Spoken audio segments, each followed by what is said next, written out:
દેવભૂમિ દ્વારકામાં મેગા ડિમોલેશનનો ત્રીજો દિવસ છે। બેટ દ્વારકા ઓખામાં પોલીસ બંદોબસ્ત સાથે દબાણ હટાવવાની કામગીરી કરવામાં આવી રહી છે।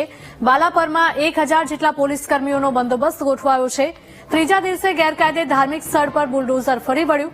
2 દિવસમાં 155 જેટલા ગેરકાયદે બાંધકામ હટાવાયા છે।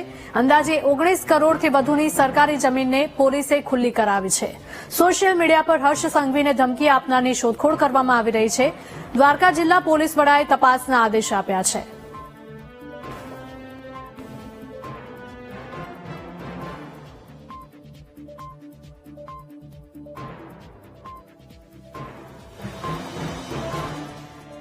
बेट द्वारका डिमोलिशन का तीसरा दिन चल रहा है।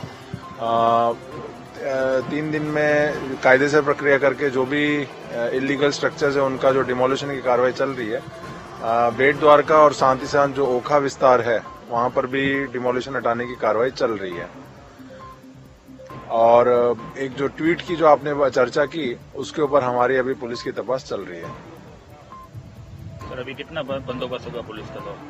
पुलिस का जैसे मैंने बताया था कि हमारा 1000 का पुलिस का जो बंदोबस्त है, जिसमें पुलिस के कर्मचारी, SRP के जवान, MTF के जवान सतत खड़े पगे बंदोबस्त में हाजिर हैं।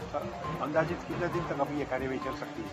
जब तक जरूरियात पड़ेगी तब तक चलेगी। બેટ દ્વારકા ખાતે ચાલી રહેલા મેગા ડિમોલેશનનો આજે ત્રીજો દિવસ છે। આજે વહેલી સવારથી જ બેટ દ્વારકાની નજીક ઓખામાં તંત્રએ જે ગેરકાયદેસરના દબાણો હતા તે ચુસ્ત પોલીસ બંદોબસ્ત વચ્ચે દૂર કરવાની કાર્યવાહી હાથ ધરાઈ રહી છે। અને અત્યાર સુધીમાં 2 દિવસના અંતે 36,000 થી પણ વધારે ચોરસ મીટરની ખુલ્લી જગ્યા કરવામાં આવી છે, જેની અંદાજિત કિંમત 19 કરોડથી પણ વધારે છે।